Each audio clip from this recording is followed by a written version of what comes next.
Good evening, everyone.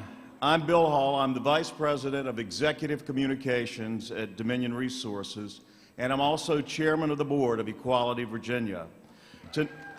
Here. Tonight, I have the distinct honor of introducing this year's keynote speaker, who apparently has already spoken and gotten the crowd all riled up. Our speaker is an outstanding state public servant, a rising star on the national political stage, and an outspoken advocate for LGBT Americans. He does not shy away from his support for marriage equality. Cory Booker became mayor of Newark, New Jersey in July of 2006 and immediately unveiled a fresh vision for that city. His passion for social change has yielded tangible results in crime reduction and educational improvement. Bold and innovative, Cory Booker has been named one of Time magazine's most 100 influential people. Esquire and the New York Times magazine have celebrated his leadership, and with good reason. Here is an American urban leader who takes it to the streets and gets things done directly. Shoveling snow from a neighbor's sidewalk, rescuing dogs from the cold, even saving a woman from a burning building. And he does all those things between his tweets. And I don't even tweet, but I can kiss. Can I, Bill? He has even launched his own social network, Waywire. What more could this man accomplish? Higher office, of course. Mayor Booker is applying his talents to the groundwork for a run for the United States Senate.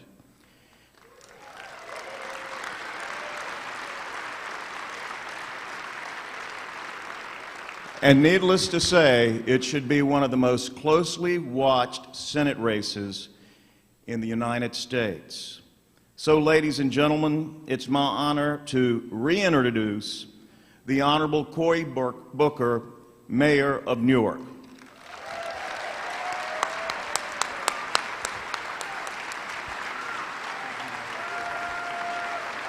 Thank you, everyone. Thank you. Thank you very much. This is incredible. Thank you very much. Thank you. Please sit down. This is tremendous to me. I savor the fact that you will allow me to be in a room of people like yourselves who have courage, who have heart, who are, like me, prisoners of hope against outrageous injustice that still exists here in Virginia and across our land. But it's rooms like this that stir my spirit, that get me so excited I'm promising kisses in corners. That's how excited you all have me. And I just, forgive me for telling one story. My father has a way of telling grand stories. I really do believe that at least 10% of them are true. And he tells this one story about being a kid, because my father, his background, it becomes so dramatic now. He grew up in geographical anomaly in the mountains of North Carolina, where you had to walk uphill to get to school and then uphill again to get home. And I don't know what it is about this section of North Carolina that the weather is progressively getting worse as time goes on. I know there's a 10th commandment that says, thou shalt honor thy mother and father, but I had to have an argument with my dad last year when he told me that they had a tsunami in his town. And I'm like, Dad, you lived in the mountains of North Carolina. There's no way. And he said, son, it was before the internet. You can't look it up, but it happened. So my dad tells this story about coming into his school on the first day, a little boy sitting in class with all these other children, and a teacher comes in and stands there on the first day of class, and she looks at these children almost looking down on them like they weren't her equal, like they were kids that deserved her pity. And she said, you know what, I'm going to teach you all about self-esteem today. I want to know which one of you all think you're stupid, think you're dumb, think you're not good enough. You think you're dumb, you think you're stupid, I want you to stand up, let me see who you are. And she stood there staring down at the class. Nobody was moving, and she repeated herself, almost angrily and impatiently, "Come on now, you think you're dumb? Think you're stupid? Stand up, let me see who you are." And my father tells the story that he just pushed his chair back and he stood up proudly. And the teacher looked at him and said, "Mr. Booker, what's wrong with you, boy? You think you're dumb? You think you're stupid?" And my father says he scratched his head and said, "Well, shucks, ma'am, I don't think I'm stupid, but I didn't want you to be the only one standing."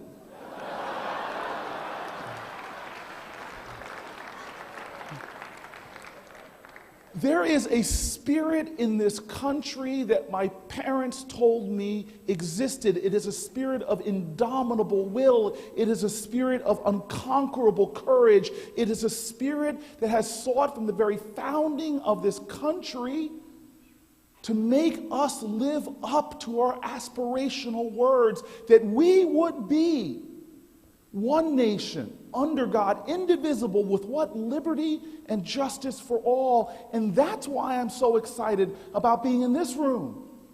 Because you have to understand that there is a spirit in this room that is the same spirit as comes from our history. You all might be more nicely dressed.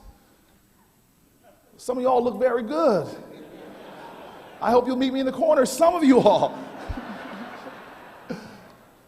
You may be nicely dressed, but you have the same spirit as they did in church basements, where they turned fear into fuel and fire, challenging this nation to recognize the equality of all. You all might have sprayed on some nice cologne and perfume before you came in here, and might be having this room and your table smelling all nice, but it is the same spirit in this room that there were in smelly barns along a broken path that people termed the Underground Railroad, where blacks and whites came together demanding the equality and the freedom of every one of our American citizens. The spirit in this room, it is this defiance, this righteous defiance that exists in this room, that has the courage to stare the law of the land in the face and say, "You are wrong." It's the spirit.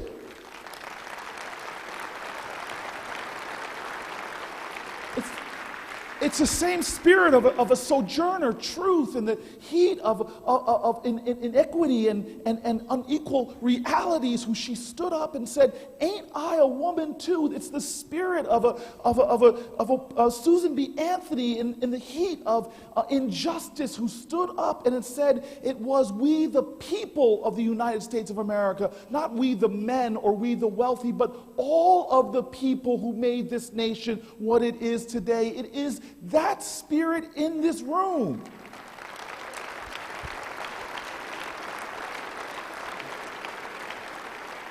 The conscience of our country, the spirit in this room to tell the truth despite the lies, the spirit in this room. Like a great Maya Angelou, who said, "You may write me down in history with your bitter, twisted lies. You may trod me in the very dirt, but still like dust I rise." This is the spirit in this room right now.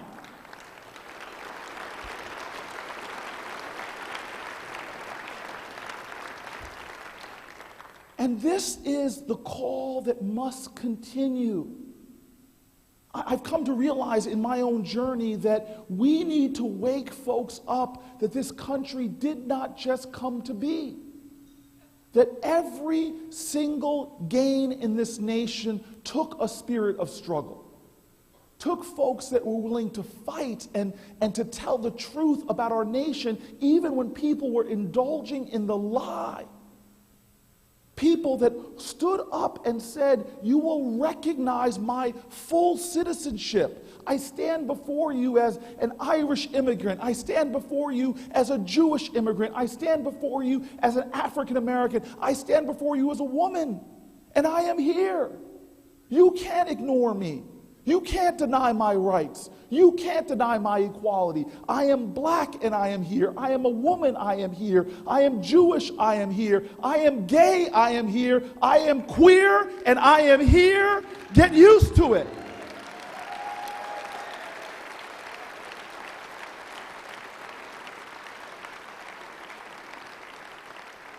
It was Jackie Robinson in the heat of segregation that extended into athletic fields on professional levels that stood up and had the courage to say into a microphone that the call and the urgency of America today is to ensure that there is first-class citizenship for everyone.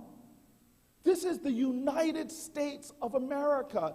It's not United Airlines, where some people get to sit in first class and some people are back in coach. You can't have two types of citizenship in this country.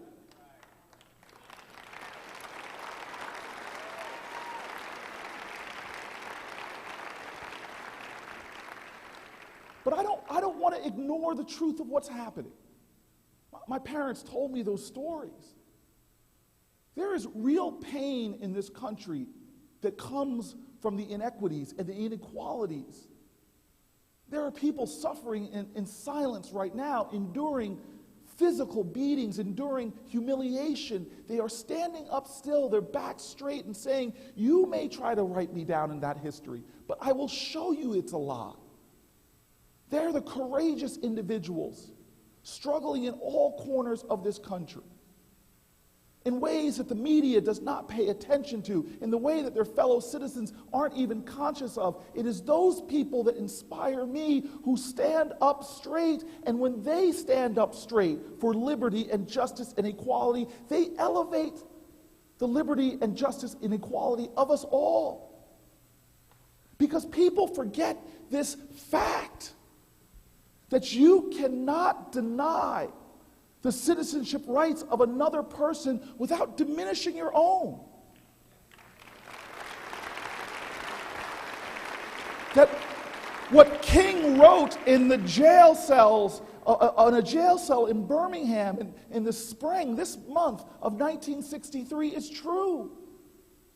That we are all caught in an inescapable network of mutuality, tied in a common garment of destiny. That injustice anywhere is a threat to justice everywhere. As Langston Hughes said, there's a dream in this land with its back against the wall. To save the dream for one, we must save the dream for all. And so right now, here in this great Commonwealth, the work that we're doing, the work that you are doing, the urgency of this cause for human dignity, the urgency of this cause for equality under the law, the urgency of this cause to help people understand that there can't be two citizenships in America, where some of our brothers and sisters get to enjoy certain voting rights and certain marriage rights and certain adoption rights and certain immigration rights, that we cannot have two citizenships. This, to me, is the call of our country today. This is the great civil rights movement. And the cause in this state, the urgency, the need is so apparent. This is an election year in this state, as it is in New Jersey. And I know there are many issues that we have to think about and talk about and work on, but how can there be any more compelling than to say to each other, to our children, that in this election we're going to make a statement that every single citizen of this state and this nation is equal before the eyes of our government. And so I call upon you today, this room that shares that spirit, to understand that we have work to do. I was told by friends of mine, I get upset sometimes. They wonder, hey, Cory, why are you always talking about gay rights? Why are you talking about gay? And I look at them and I say, what are you talking about? I'm not talking about gay rights. I'm talking about your rights. I'm talking about my rights. I'm talking about human rights. I'm talking about American rights. This isn't about gay people. This is about American people. We've got to make a decision in this country, and the decision isn't made in one instant. It must be made over and over and over again. Will we accept the injustice of our nation as it is, or will we take personal responsibility for changing it? Because every single person in this room, every single one of us, owes a debt that we cannot pay. My parents love my actives. I told my mom today that I was here in Virginia, and my mom, who cries at GE commercials, I know. But she got weepy on the phone with me when I told her who I would be joining with. Because she's told me all my life, when it comes to the cause of equality, she says, Cory, when they stormed beaches in Normandy, there were black people and white people, Jewish people and Christian people, gay people and straight people. When they marched for you in Selma and in Birmingham and freedom rides from north to south, there were black people and white people, Muslims, Christian and Jewish people, and there were gay people and straight people. My parents made it clear, know where we came from. We are not here by accident. My parents said it was a purposeful conspiracy of love. We are here because of a conspiracy of love, a mob of hope, people courageous in a chorus of conscious raisers. That's why we're here. My parents put it in not just their words, but the portraits they painted through the stories they told. My daddy began that way. I told you his exaggerations. He was born poor. Now he refuses to accept that fact. He wasn't born poor anymore. He will heckle me. Don't tell those people I was poor. I was just P-O. I couldn't afford the other two letters. I was so poor. I was a po boy.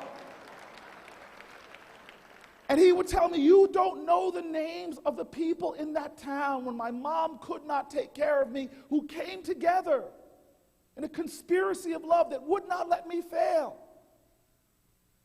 Folks who made sure I had money in my pocket to pay my first semester's tuition at North Carolina Central University. When I got there, I was amazed at these kids that were doing irrational things, risking expulsion from their university because they were going to be on the front lines of the fight for freedom.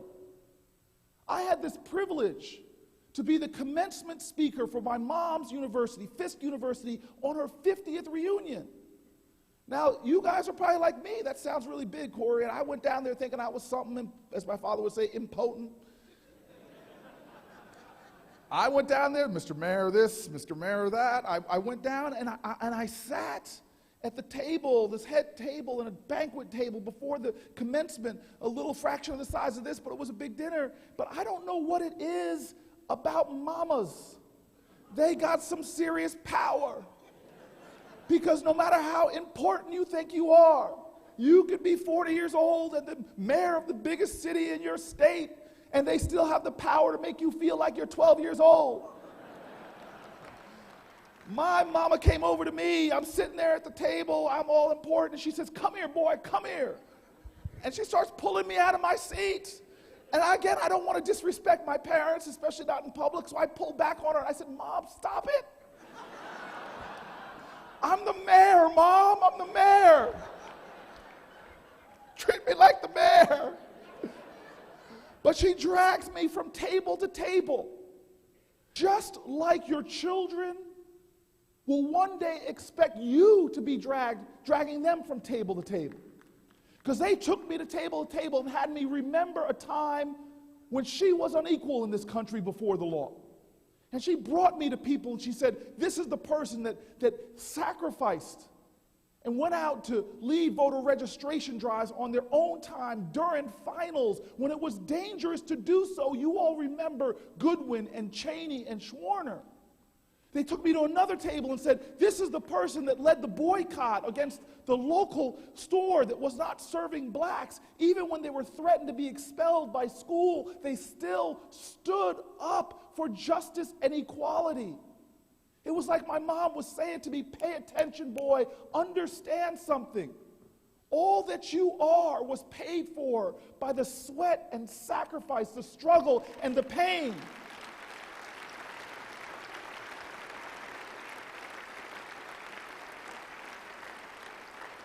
My father sees the kind of America I'm growing up in, watches me walking around the house as a high school student, and he would stand up and start looking at me, and I'd finally stop and I'd say, what? And he'd say, boy, don't you dare walk around this house like you hit a triple. You were born on third base.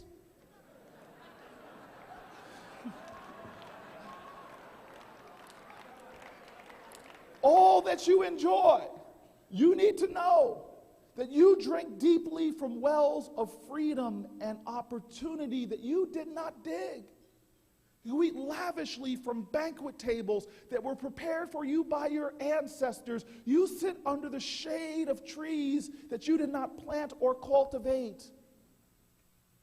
If you dare to enjoy the rights and privileges of this nation, you need to understand something. That the obligation of citizenship is to make sure that when you feel the security of those rights, you make sure that everyone around you is enjoying them as well.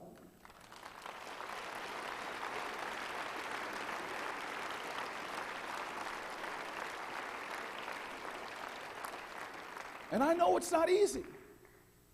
I'm the first mayor. I got elected in Newark, and I said, we raise the flags for everybody in this city. I'm going to raise the pride flag in my city. And I know I got sad in my city hall when my staff started telling me about the hateful calls that we got, about the angry letters that we got. But the road to freedom, the road to justice, the road to equality is not an easy one. James Baldwin, in that wonderful book of Fire Next Time, says, I know what I'm asking you is impossible. But in today's day and age, the impossible is the least we can demand. For history is a perpetual testimony to the achievement of the impossible. I know in my heart that what King said is that the arc of the universe is long, but it bends towards justice. But I tell you, even though I know that, I also know what King said is also true, that change doesn't just roll in on the wheels of inevitability. It must be carried in on the backs of soldiers, foot soldiers for justice. That's what this room is. Each and every one of us, by making that decision never to accept an unjust country, never to relent to inequality, never to be satisfied with anything less than liberty and justice for all. That is the cause that calls upon our consciousness now. We who dare to remember what it took to get us to this point here. And so I stand before you tonight humbled by a room of 1,000 people who made my mama cry today, who know that the work that she did, helping to organize the March on Washington, the work that she did as one of the heads of the Fair Housing Council in New Jersey, the work that she did working with the Urban League and others to get African Americans access to companies that wouldn't hire them before, that work still continues today. When a government can treat different workers differently just because they choose to love. We've got work to do. When one American who loves another person, who may be from a different country, but gets those citizenship rights extended by marriage, but another American who loves a person from another country is denied those rights, there's still work to do. Where one couple can extend their love to this country's greatest natural resource, our children, and adopt a child and raise them with values and honor and character and a commitment to continue the fight of America. But another couple cannot. There's still work to do. I stand before you now saying that this will be the test. We look around this nation and see what's happening, but here in Virginia this year, this will be the test. In a state where the majority of people believe clearly that government should not deny rights to gay and lesbian citizens, how can we elect people from an attorney general to a governor who seek to deny those rights? I was taught to believe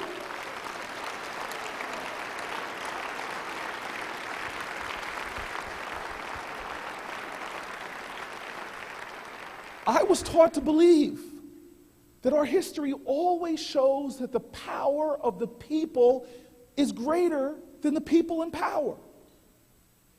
And so Virginia has to answer that question. Will the power of the people be greater than the people in power? And I'll tell you this, the challenge is not how people's sentiments feel. The challenge now is, will people engage in the kind of activism that is necessary to bring about change? I tell people the toxic state of America is what I call the state of sedentary agitation, where people sit on their couches like I do. So I give into this sometimes too. I go home late at night after a tough day, and I have this illicit relationship with these two men, Ben and Jerry. Can I get a witness?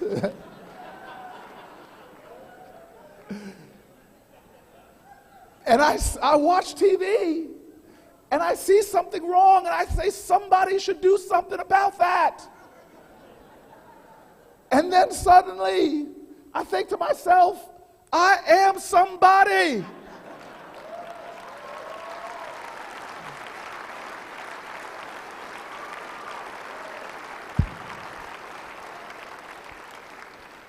So, Virginia, I'm going to end with just two last points that I got to make.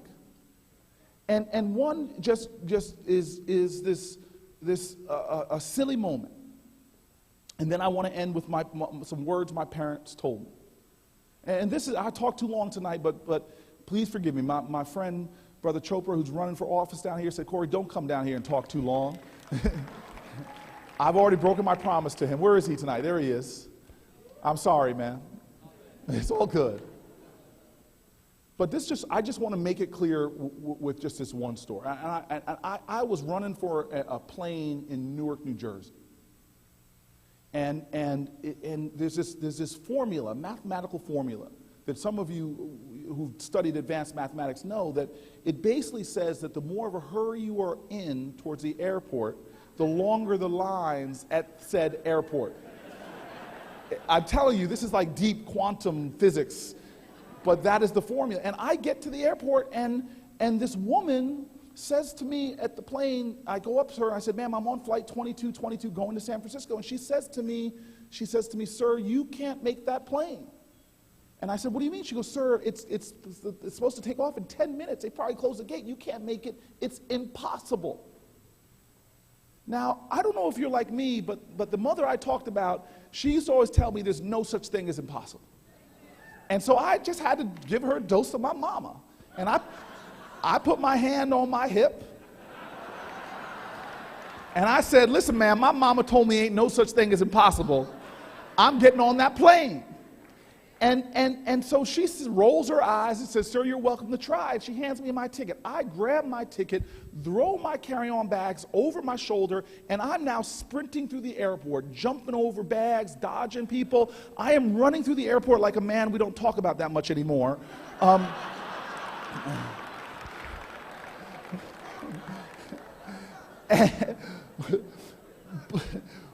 But I get to the gate, and there's a woman who's putting the code on the door, and she turns around and she says, sir, what's wrong? I said, ma'am, I'm on that plane. She goes, no, you're not. I said, ma'am, I'm telling you, I'm on that plane. She goes, I'm sorry, sir. We've given away all the seats. You can't get on the plane. It's impossible. So I put my hand on my hip, and I said, ma'am, my mama said there's no such thing as impossible. And then sometimes you got to go up the family tree. And I don't care if you are Irish, Italian, Korean, sometimes you have to get a little ethnic on people too. And so I said, and my grandmama said, black people have been making a way out of no way for a long time. Please, ma'am, let me get on the plane. And she looks at me and she says, sir, calm down. I don't want any air rage. You can get on the plane. And if it's acceptable to you, we actually have one seat open and it's in first class. So I go to the plane, and I'm walking to the plane. I feel like George Jefferson now. I just moved on up, so I'm doing my walk. And the woman looks at me indignantly, sir, we're in a hurry here. Where are you sitting? And I said, ma'am, I'm in first class. And she sits me in this seat. Now, I was young then, the first time I'd ever flown first class. They make seats ready for former Stanford University tight ends. I'm telling you. And I sat in there, and then they offered me a drink before we took off. They said, would you like something to drink? And I'm not a drinker, but this was first class. I decided to make an exception. Instead of my normal water, I said, give me Perrier. And now we're starting to pull back, and we're going down the runway. And I hear the captain get on the plane, and he says, welcome to flight 4356, going to Miami, Florida.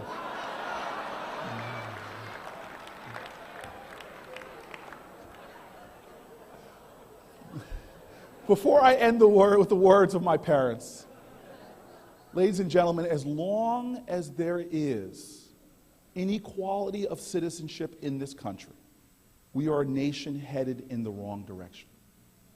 This country was founded in perfect ideals, but a savagely imperfect reality. Every generation of Americans has expanded ideals of inclusion, of equality, of opportunity. The test of our generation right here, right now, in Virginia, is will we show worthy of the nation we have inherited, and will our generation be able to give truth to this country and further expand ourselves to create the nation that our ancestors dreamt of? This is the call, and this is why I end in this way. My parents wanted to root my brother and I in that framework.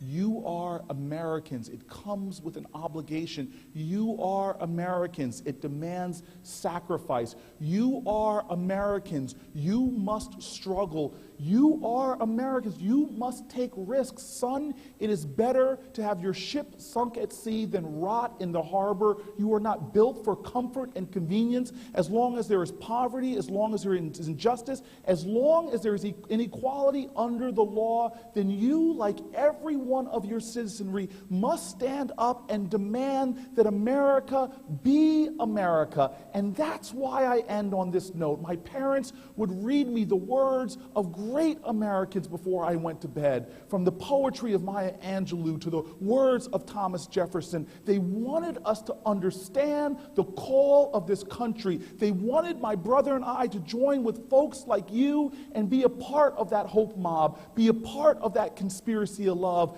be a part of that citizenship of service. And one of the things they read me, which was my favorite, is how I end now.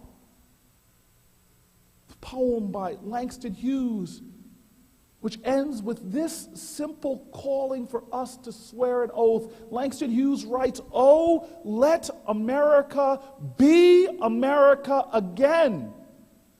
The land that never has been yet, but yet must be, the land where everyone is free. The poor man, the Indian, the Negro," may I make a little exception, "and the LGBT. Who made America? Whose sweat and blood, whose faith and pain, whose hand at the foundry, whose plow in the rain, must make our mighty dream live again. Oh yes, I say it plain. America never was America to me, but I swear this oath, America will be Let us swear this oath together. Let us make our country real. Let us bring to fruition the inalienable rights that all of our citizens are created equal, are treated equal, and that will be now and forevermore equal under the law. Thank you very much.